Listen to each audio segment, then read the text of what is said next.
नमस्कार, के news national में आपका स्वागत है। मैं हूं दीप्ति। इस वक्त नजर डालते हैं खबरें फटाफट पर। मॉनसून के 4 महीने जून, जुलाई, अगस्त और सितंबर में से 2 महीने यानी 50% समाप्त हो गए। इस दौरान मौसम विभाग के अनुमान से 1% कम बारिश हुई है। अनुमान 472 मिलीमीटर का था और बारिश हुई है 400 मिलीमीटर। अनुमान से 5% ज्यादा या कम बारिश होने पर उसे सामान्य बारिश की श्रेणी में रखा जाता है। राज्यों के अलग अलग आंकड़े देखें तो 18 राज्यों में सामान्य, 13 में कम और 6 में अनुमान से ज्यादा बारिश हुई है। इसमें जो खास बात है वो ये कि एक तरफ हरियाणा में 51%, दिल्ली में 43%, महाराष्ट्र में 24% और बिहार में 19% ज्यादा बारिश हुई है। दूसरी तरफ चंडीगढ़ में 35%, गुजरात में 34%, असम में 21% और राजस्थान में 10% कम बारिश हुई। इसे ही बारिश की विषम परिस्थिति या फिर एक्सट्रीम वेदर कंडीशन कहा जाता है, यानी देश के एक हिस्से में बाढ़ और दूसरे हिस्से में सूखे की स्थिति है। भारत की स्टार बैडमिंटन खिलाड़ी पीवी सिंधु की नजर अब 2024 के पेरिस ओलंपिक में मेडल जीतने पर है। वर्ल्ड बैडमिंटन फेडरेशन से बातचीत में सिंधु ने कहा कि वो सिर्फ 2 मेडल पर रुकने वाली नहीं है। उनका टारगेट अगले ओलंपिक में भारत के लिए तीसरा मेडल जीतना भी है। सिंधु ने कहा कि टोक्यो ओलंपिक में ब्रॉन्ज मेडल जीतना रियो ओलंपिक में सिल्वर मेडल जीतने से ज्यादा मुश्किल था। सिंधु ने ब्रॉन्ज मेडल के मैच में चीन की जियाओ बिंग हे को 21-13, 21-15 से हराया। उन्होंने सिर्फ 52 मिनट में मैच जीत लिया। सिंधु ओलंपिक में लगातार 2 मेडल जीतने वाली भारत की पहली महिला खिलाड़ी बन गई हैं। ओवरऑल सुशील कुमार के बाद वो भारत की दूसरी एथलीट हैं। सिंधु ने इससे पहले 2016 रियो ओलंपिक में सिल्वर मेडल जीता था। भारत रविवार को क्वार्टर फाइनल में ब्रिटेन को हराकर 41 साल बाद टॉप 4 में पहुंचा है। भारत ने इस मैच में ब्रिटेन को 3-1 से हराया। 1980 में भारत ने ओलंपिक में गोल्ड मेडल जीता था। उसके बाद से भारत ओलंपिक में मेडल नहीं जीत सका था। हरियाणा के खेल मंत्री और पूर्व ड्रैग फ्लिकर संदीप सिंह ने टोक्यो में भारतीय टीम के सेमीफाइनल में पहुंचने का पूरा श्रेय टीम इंडिया के गोलकीपर श्रीजेश कुमार को दिया है। हॉकी में Sreejesh Kumar wall of India है। भारत को सेमीफाइनल तक पहुंचाने में श्रीजेश का महत्वपूर्ण रोल रहा है। उन्होंने आगे बढ़कर टीम का नेतृत्व किया और टीम को कई लोगों से बचाया। संदीप सिंह ने कहा कि ऑस्ट्रेलिया के साथ मैच को छोड़ दिया जाए तो टोक्यो में भारतीय टीम का प्रदर्शन शानदार रहा। यह अच्छा रहा कि लीग में ऑस्ट्रेलिया के खिलाफ हमें हार मिली और हमें अपनी गलतियों के बारे में पता चला। जयपुर में 2 दिन हुई बारिश के बाद मौसम सुहाना हुआ। कुछ दिन पहले गर्मी से तप रहे जयपुर की पहाड़ियां अब हिल स्टेशन की तरह नजर आ रही हैं। आसमान में छाए काले बादल और पहाड़ियों पर बिछी हरियाली की चादर लोगों को शिमला ऊटी का एहसास करा रही है। मौसम विभाग के निदेशक ने बताया कि रविवार सुबह तक जयपुर में 70 मिलीमीटर बारिश दर्ज की गई। जयपुर के आसपास पावटा में 90 मिलीमीटर, शाहपुरा में 78 मिलीमीटर, चौमू में 71 मिलीमीटर बारिश दर्ज की गई।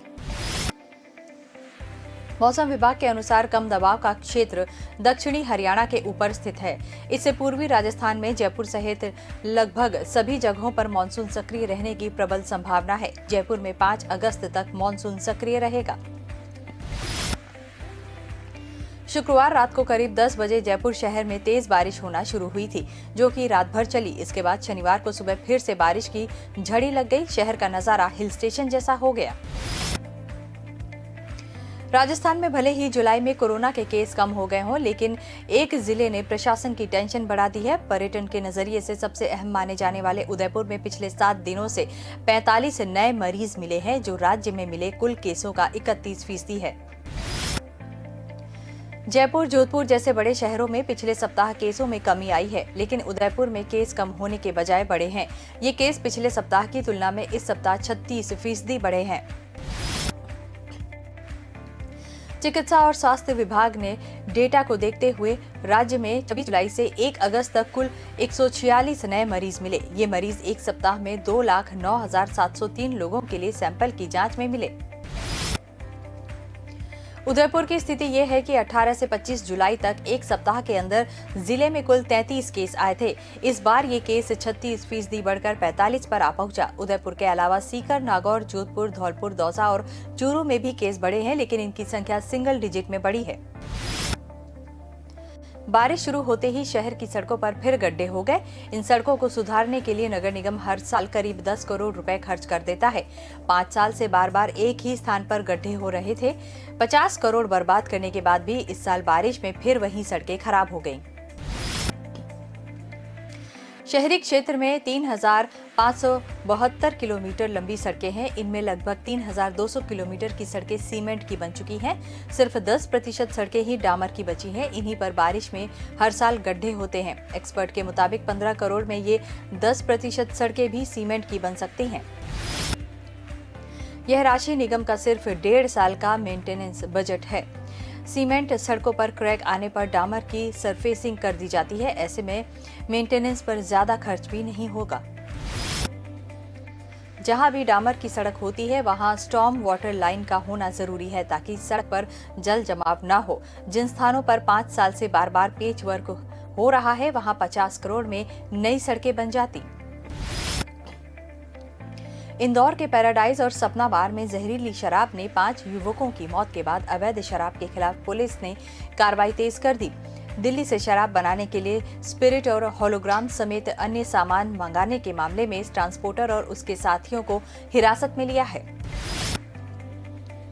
आरोप है कि ट्रांसपोर्टर दिल्ली शराब बनाने के लिए स्पिरिट बड़ी मात्रा में बुलवाकर इंदौर में खपाता था। उसके संपर्क दीपक नामक युवक से है। संदीप दिल्ली से बड़ी मात्रा में शराब बनाने का सामान भेजता था। ट्रांसपोर्ट के माध्यम से ही शराब इंदौर पहुंचाई जाती थी। इस शराब को जितेंद्र अपने साथियों की मदद से शहर में बिकवा देता था।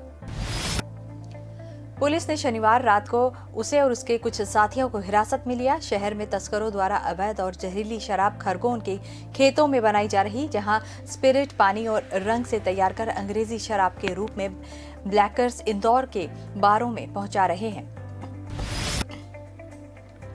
खंडवा, बुरहानपुर सहित अन्य जगहों से लगेज बसों और छोटी गाड़ियों के माध्यम से शराब इंदौर में भेजी जा रही थी। इंदौर में भी कई लोग इस कारोबार से जुड़ गए थे। यहां पर एक व्यक्ति के पास शराब पहुंचने के बाद पूरे शहर में सप्लाई कर दी जाती थी।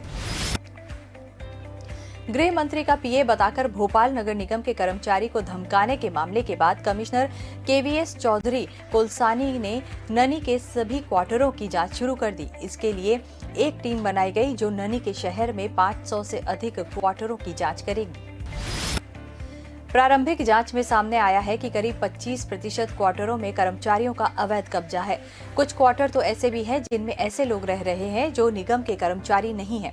राजनीतिक संरक्षण के चलते वे सालों से अवैध कब्जा जमाए हुए हैं। ऐसे लोगों पर अब वसूली की कार्रवाई की जाएगी।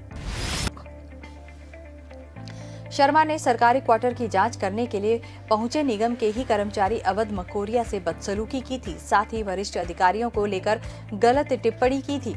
इस मामले के बाद कमिश्नर ने मकोरिया को शहर में मौजूद नगर निगम के सभी क्वार्टरों की जांच का जिम्मा सौंप दिया है और जल्द रिपोर्ट देने को कहा है। कमिश्नर के पास शिकायत पहुंची है कि अधिकांश कर्मचारियों के अपने निजी आवास हैं जो वे किराए पर चला रहे हैं। निजी मकान होने के बावजूद वे सरकारी क्वार्टर खाली नहीं कर रहे। दूसरी ओर सरकारी आवास पाने के लिए 150 से ज्यादा कर्मचारी कतार में हैं। मध्य प्रदेश में कोरोना से बचाव के लिए वैक्सीनेशन का आंकड़ा 3 करोड़ के पार पहुंच गया। सोमवार को भी प्रदेश में 10 लाख लोगों को वैक्सीन लगाने का लक्ष्य रखा गया है।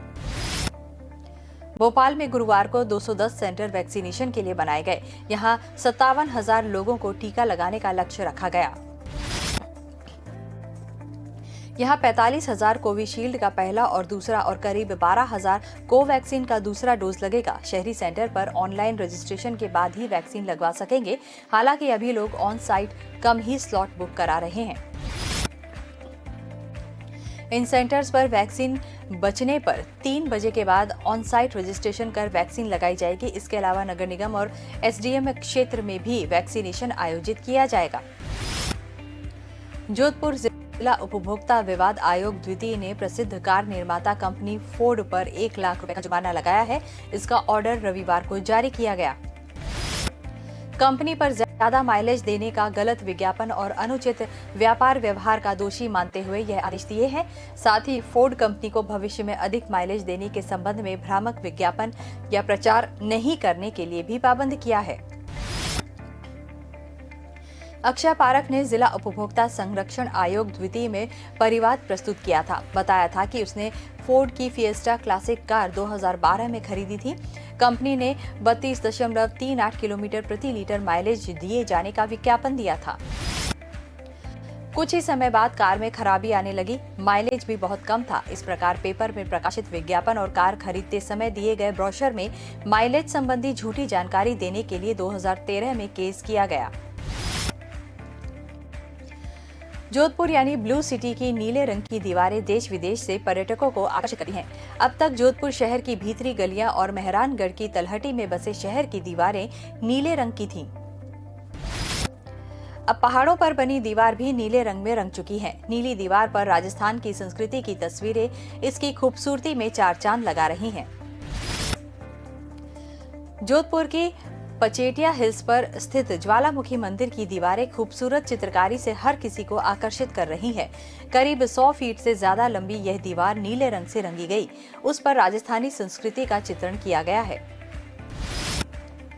यह आकर्षण दीवार हेरिटेज पथ को खूबसूरत बनाने के उद्देश्य से तैयार की गई है। पचेटिया हिल्स के हेरिटेज स्वरूप पर चार चांद लगाती इस दीवार से यहां आने वाले सैलानियों को राजस्थान की संस्कृति और परिवेश के बारे में चित्रण देखने को मिलेगा। सोमवार को पटना के दो प्रमुख फीडर की सप्लाई 2 घंटे तक बंद करेगा। करबरगिया और कोऑपरेटिव फीडर में केबल वर्क के कारण अलग अलग समय पर 2-2 घंटे बिजली की कटौती का निर्णय लिया गया। इससे लगभग 50 मोहल्ले प्रभावित होने का अनुमान है। बिजली विभाग का कहना है कि निर्धारित समय पर बिजली की आपूर्ति कर दी जाएगी। कोऑपरेटिव के 11 केवी फीडर को सुबह 9 बजे से 11 बजे तक बंद किया गया। इस फीडर को बंद होने से अशोकनगर का इलाका पूरा कट गया। इससे जुड़े कई और मोहल्ले हैं जहां बिजली की आपूर्ति नहीं हुई। बिजली विभाग का कहना है कि इस एरिया में एबी केबल्स सिटरिंग का काम किया जाएगा। इस कारण से 2 घंटे मार्जिन लेकर बिजली को काटा गया। पटना में सास ससुर और देवर ने मिलकर अपनी बहू की हत्या कर दी। मामला धनरुआ थाना के दुबारा गांव का है। विवाहिता के पति ने अपनी मां, पिता, भाई और अपनी पत्नी की गला दबाकर हत्या करने की प्राथमिकी दर्ज कराई है। मृतक की पहचान सरिता देवी के रूप में की गई। वह मसौड़ी में परिवार से अलग किराए के घर में बच्चों के साथ थे। पति पिंटू कुमार सहरसा में एक प्राइवेट कंपनी में काम करता है। पति ने आरोप लगाया कि जमीन विवाद के बंटवारे को लेकर घर में कई दिनों से विवाद चल रहा था। पत्नी सरिता देवी ने अपने हिस्से की जमीन की मांग की थी। तब योजना बनाकर कमरे में बंद कर जहरीला पदार्थ खिलाकर हत्या कर दी गई।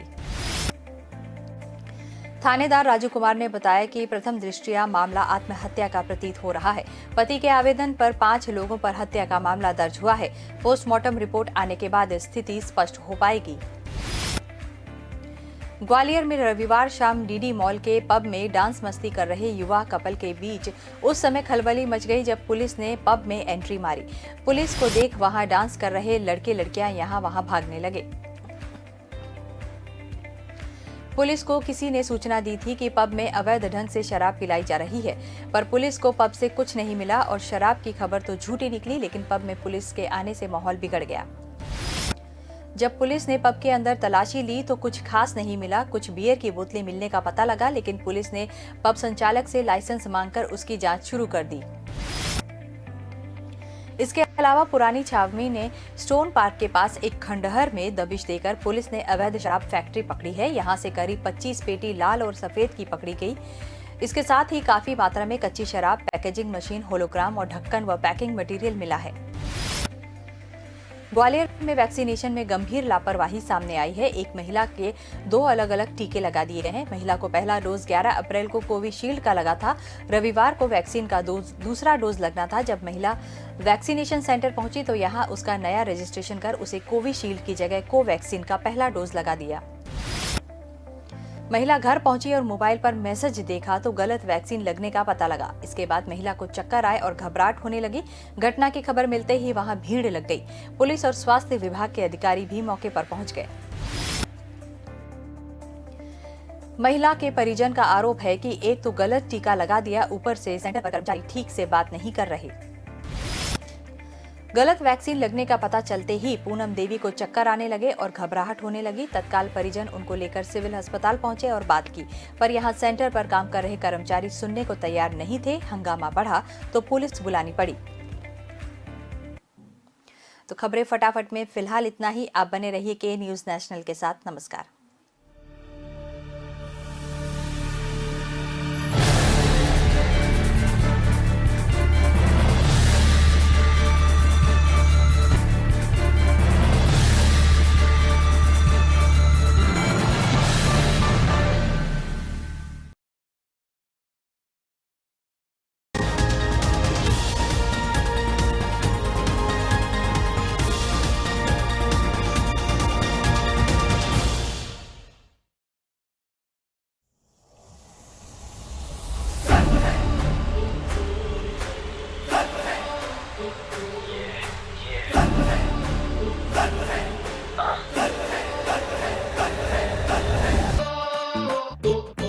नाज है तुम सब पे,